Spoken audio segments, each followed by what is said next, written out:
আৰু পুনৰ দৰ্শকসকলে জ্ঞাতৰ্থে জনাব যে কেমেৰাৰ সন্মুখত পোজ দি মুখ্যমন্ত্ৰীয়ে এনেদৰে নৃত্য কৰা নাই, কিয়নো কেমেৰাৰ প্ৰৱেশ সাংবাদিকৰ প্ৰৱেশ নিষিদ্ধ কৰা হৈছিল। এয়া পৰিয়ালৰ কোনো সদস্যই মোবাইলত এই দৃশ্য বন্দী কৰিছিল। সেই মোবাইলত লাভ কৰা ফুটেজ আপোনালোকক দেখুৱাইছো। পুনৰ চাওক তৰুণ গগৈ, গৌৰৱ গগৈ আৰু এলিজাবেথৰ নৃত্য।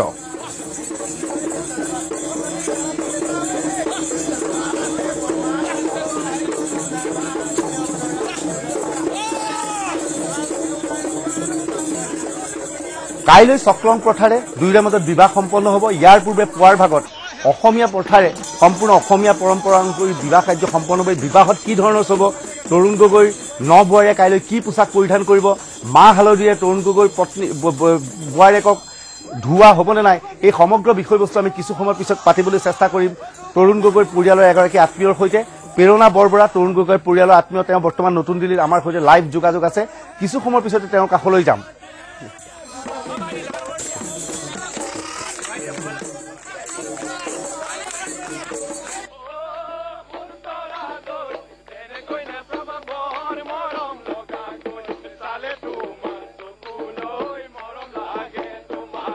তৰুণ গগৈয়ে নাচিছে, ৰাজনীতিৰ পথাৰ পৰা আঁতৰি এইদৰে হেঁপাহ পলুৱাই নাচিছে তৰুণ গগৈ।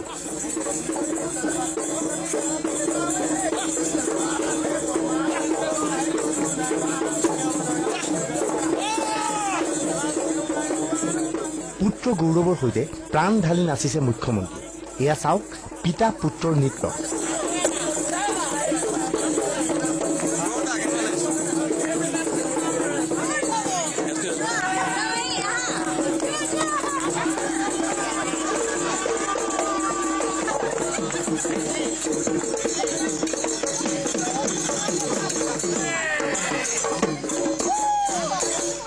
বিহুগীতৰ তালে তালে গৌৰৱ আৰু তৰুণ গগৈয়ে নাচিছে।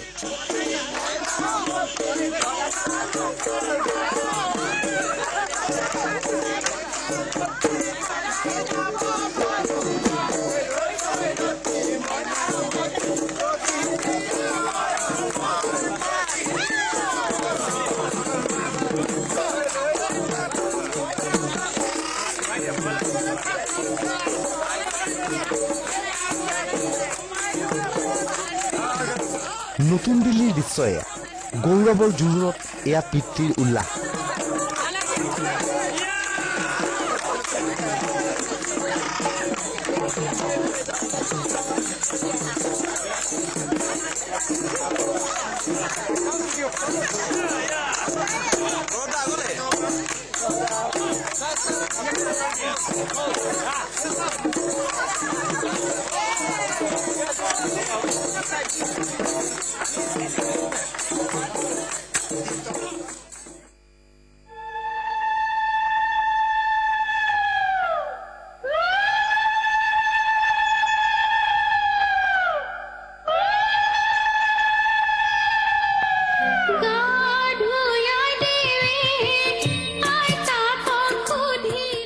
গৌৰৱৰ কন্যা সুদূৰ লণ্ডনৰ এলিজাবেথ।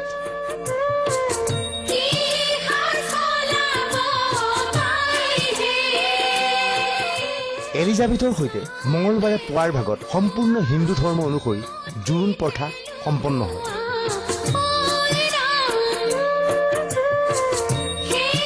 ইয়াৰ পিছতেই বিহুৱা দলৰ সৈতে পৰিয়ালৰ নৃত্য।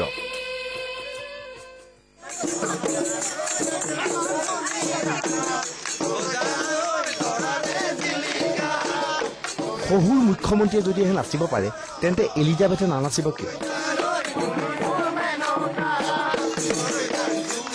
অসমীয়া সংস্কৃতিৰ সৈতে জড়িত নোহোৱা এলিজাবেথ ৰ'ব নোৱাৰিলে। এয়া চাওক মুখ্যমন্ত্ৰীৰ বোৱাৰীয়ে হেঁপাহ পলুৱাই বিহু নাচিছে জোৰোণৰ দিনা।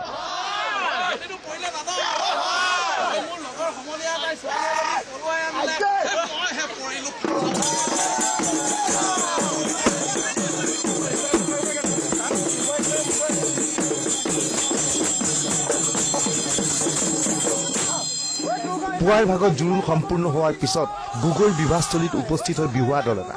পুত্ৰৰ বিবাহত মুখ্যমন্ত্ৰী আনন্দত জঁপিয়াই আছে, তাতে আকৌ বিহুৱা দল আহিল। গগৈক কোনে পায়, কঁকালৰ বিষ পাহৰি গগৈ ব্যস্ত হৈ পৰিল বিহু নচা।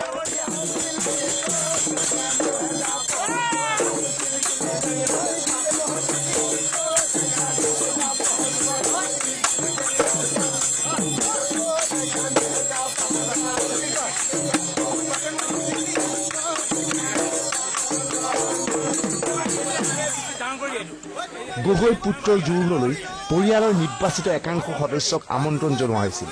আটাইয়ে কইনা এলিজাবেথক লগ পাই সন্তুষ্ট।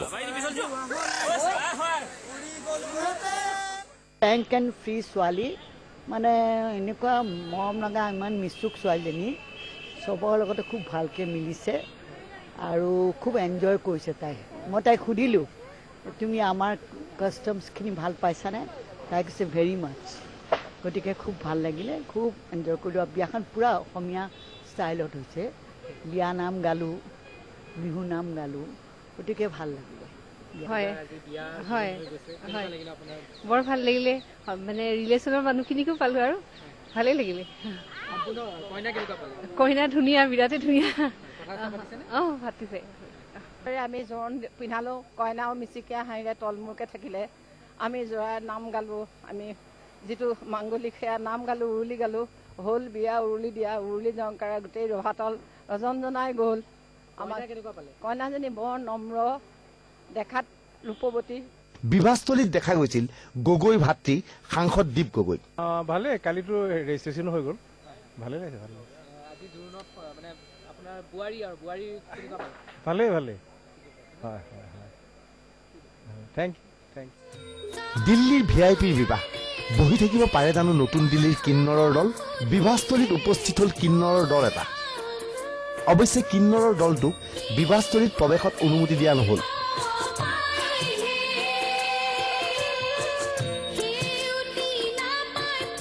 বুধবাৰে গৌৰৱৰ বিবাহ, বৃহস্পতিবাৰে অভ্যৰ্থনা। এই অভ্যৰ্থনাত কংগ্ৰেছ সভানেত্ৰী ছোনিয়া গান্ধীৰ পৰা আৰম্ভ কৰি প্ৰধানমন্ত্ৰী ডঃ মনমোহন সিঙে অংশগ্ৰহণ কৰাৰ কথা।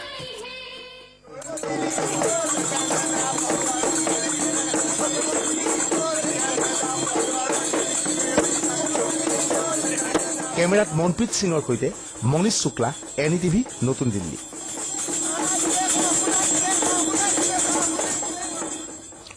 এই মুহূৰ্তত নতুন দিল্লীত আমাৰ লগত উপস্থিত আছে মুখ্যমন্ত্ৰী তৰুণ গগৈ পৰিয়ালৰ অন্যতম সদস্য প্ৰেৰণা বৰবৰা, পৰাণ বৰবৰা কন্যা প্ৰেৰণা বৰবৰা। প্ৰেৰণা বৰবৰা আজি জোৰোণ অনুষ্ঠানত ওতঃপ্ৰোতভাৱে জড়িত আছিল। বিশেষকৈ কইনাৰ সাজ সজ্জা, কইনাৰ পৰিয়ালৰ গোটেই মাংগলিক নিয়ম কানুনত প্ৰেৰণা বৰবৰাই বিশেষভাৱে ভূমিকা পালন কৰিছিল। মই NDTV দৰ্শকসকলৰ সৈতে চিনাকি কৰি দিব বিচাৰিছোঁ প্ৰেৰণা বৰবৰা। প্ৰেৰণা বৰবৰা, NDTVৰ এই বিশেষ অনুষ্ঠান চৰ্চাত আপুনি ভাগ লোৱাৰ বাবে আপোনাক ধন্যবাদ জ্ঞাপন কৰিছোঁ। মই সুধিব বিচাৰিছোঁ যে আজি জোৰোণ কেনেকুৱা গ'ল? খুব ভাল লাগিলে। আমি গোটেইখিনি অসমীয়া যি নিয়ম নীতি তেনেকেই কৰিলোঁ। অসমীয়া সংস্কৃতি আৰু পৰম্পৰা ৰক্ষা কৰি আমি গোটেইখিনি জোৰোণৰ গোটেই নিয়ম নীতি মানি চলিলোঁ। আৰু যিহেতু আমাৰ ঘৰৰ যিসকল আহিছিলে এলিজাবেথৰ, তেওঁলোকে খুব আগ্ৰহ কৰিছিলে যে অসমীয়া নিয়ম নীতি মতে এইখিনি হ'ব লাগে। আৰু আমি যেনেকৈ তেওঁলোকক দেখুৱাই গৈছোঁ, যিদৰে আদৰিছে, কইনাৰ মাকে উৰণি লৈ বিচনী পিছফালে তেওঁক ঢাকি লৈ গৈছোঁ দৰাৰ মাকক আদৰিবলৈ, এইখিনি নিয়ম নীতি গোটেইখিনি কৰিলোঁ। সেইকাৰণে খুব ভাল লাগিলে আমাৰ। হয়, কইনাৰ মাকক এই অসমীয়া পৰম্পৰা কোনে শিকালে?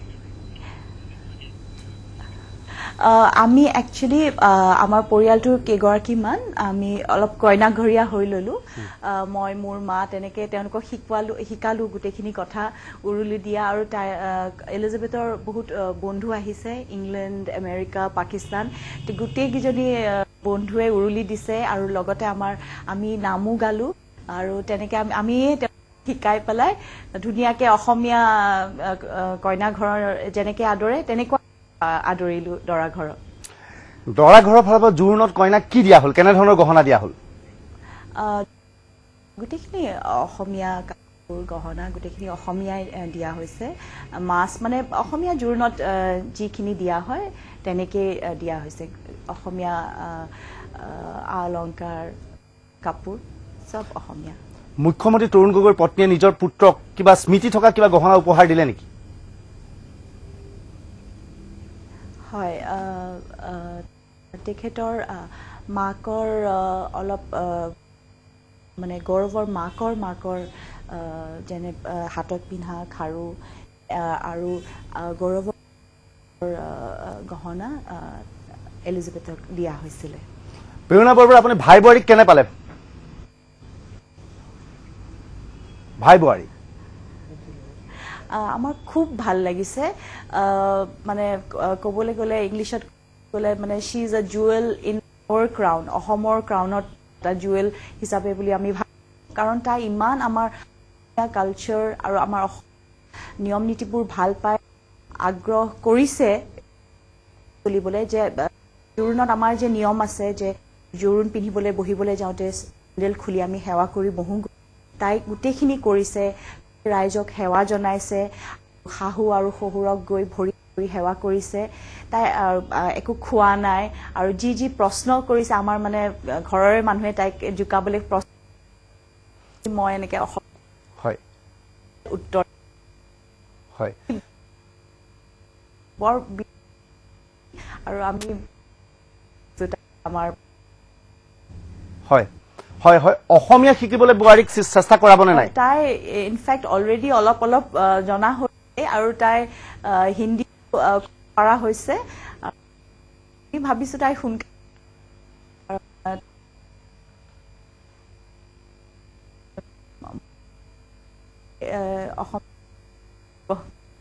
হয় কাইলৈ চক্ৰং প্ৰথাত বিয়া নহ'ব জানো জানিব বিচাৰিম হয় ৰাতিপুৱা কাৰণে ঘৰৰ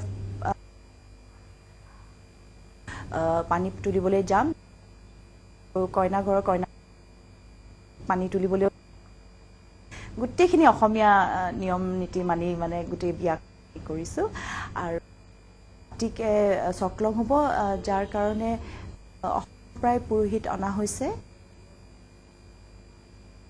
খিনি আমাক গাইডেন্স দিবলৈ গোটেই যি দৰকাৰ চকলং এখন বিয়া সেইখিনি গোটেইখিনি অসম যি সামগ্ৰীৰ প্ৰয়োজন কইনাক কাইলৈ মাহ হালধি খানা হ'বনে নাই হয় সেইটো হ'ব আমাৰ পানী তোলা অনাৰ পিছত এই হালধিৰ গোটেইখিনি যি কৰা হয় সেইখিনিও কিন্তু কইনাদান কোনে কৰিব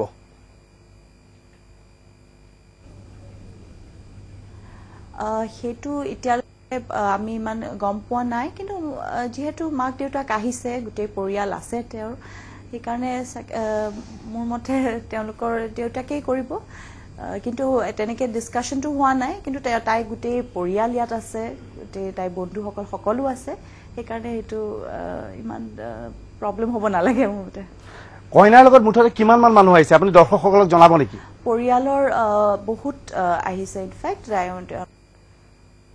আৰু পৰিয়ালৰ আৰু কাজিন আৰু দেউতাক মাকটো আহিছেই ককাইকো আহিছে বন্ধু হিচাপেও 20 গৰাকীমান আহিছে গোটেই পৃথিৱীৰ বেলেগ বেলেগ ঠাইৰ পৰা আহিছে আমেৰিকা ইংলেণ্ড পাকিস্তান তেনেকৈ মানে কইনাৰ দলটো 30-35 মান গৈ বাহিৰৰ পৰা আহা কাইলৈ কেনেধৰণৰ কইনাই কেনেধৰণৰ সাজ পিন্ধিব কি ৰঙৰ সাজ পিন্ধিব কইনাক আমাৰ অসমীয়া মোৰ মতে বগা আৰু গুণা কৰাই হেৰি হ'ব ইয়াত কাপোৰে পিন্ধোৱা দিয়া আমি যি দিছোঁ তাই সেইটোৱে পিন্ধিব বগা আৰু গুণা আৰু মীনা কৰা হয় মুখ্যমন্ত্ৰীৰ মনৰ অৱস্থা কেনেকুৱা কিমান ফুটিত আছে তেওঁ নিজৰ পুত্ৰৰ যেতিয়া বিয়া হ'বলৈ ওলাইছে any father would be very happy and তেখেত খুবেই ভাল মনত আছে তেওঁ ইমান ভাল বোৱাৰী পাইছে আৰু গৌৰৱে যে এতিয়া বিয়া হ'বলৈ সি ৰেডি হ'ল আৰু ইমান ধুনীয়াকৈ গোটেইখিনি হৈছে তেওঁ খুব সুখী